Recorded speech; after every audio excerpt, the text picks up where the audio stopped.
അങ്ങനെ കാത്തിരിപ്പിനൊടുവിൽ ബ്രൊമാൻസ് എന്ന ചിത്രത്തിൻ്റെ ഏറ്റവും പ്രധാനപ്പെട്ട പ്രിവ്യൂ റിപ്പോർട്ടൊക്കെ ഇപ്പോൾ പുറത്തുവന്നിരിക്കുകയാണ്. അതിൻ്റെ ഒഫീഷ്യൽ അപ്ഡേഷനാണ് ഇന്നൊരു വീഡിയോ ഭാഗത്ത്. വീഡിയോയിൽ മുൻപ് വീഡിയോ ലൈക്ക് ചെയ്യുക, ചാനൽ സബ്സ്ക്രൈബ് ചെയ്യുക. ഈ വരുന്ന ഫെബ്രുവരി മാസം ഇനി അങ്ങോട്ട് ധാരാളം ചിത്രങ്ങൾ OTT റിലീസ് ചെയ്യും. നമ്മുടെ ചാനൽ ഭാഗം പരിശോധിച്ചാൽ നിങ്ങൾക്ക് കാണാൻ വേണ്ടി സാധിക്കുന്നതായിരിക്കും. അർജുൻ അശോകൻ, മാത്യൂസ്, മഹിമ നമ്പ്യാർ എന്നൊക്കെ പ്രധാന കഥാപാത്രങ്ങളായിട്ട് ഫെബ്രുവരി 14 തിയേറ്ററുകളിൽ എത്താൻ പോകുന്ന ചിത്രമാണ് ബ്രൊമാൻസ്. എല്ലാ സിനിമാ പ്രേമികളും ഒരേപോലെയാണ് ബ്രൊമാൻസ് എന്ന ചിത്രത്തിൻ്റെ ഓരോ അപ്ഡേഷനും അറിയാൻ വേണ്ടി ഏറെ ആകാംക്ഷയോടെ കാത്തിരിക്കുന്നത്. ചിത്രത്തിൻ്റെ ഒഫീഷ്യൽ ട്രെയിലറിനൊക്കെ മികച്ചൊരു അഭിപ്രായം തന്നെ സ്വന്തമാക്കാൻ വേണ്ടി സാധിച്ചിട്ടുണ്ടായിരുന്നു.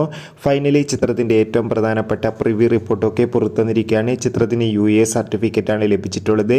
ഇപ്പോൾ കിട്ടുന്ന റിപ്പോർട്ടിൽ സൂചിപ്പിക്കുന്ന ചിത്രം ഒരു മികച്ച കോമഡി എൻ്റർടൈൻമെൻ്റ് ആണെന്നും ചിത്രത്തിൽ എല്ലാവരുടെയും അതിഗംഭീരമായ പെർഫോമൻസും മികച്ച ആക്ഷൻ രംഗങ്ങളൊക്കെ കാണാൻ വേണ്ടി സാധിക്കുമെന്നും.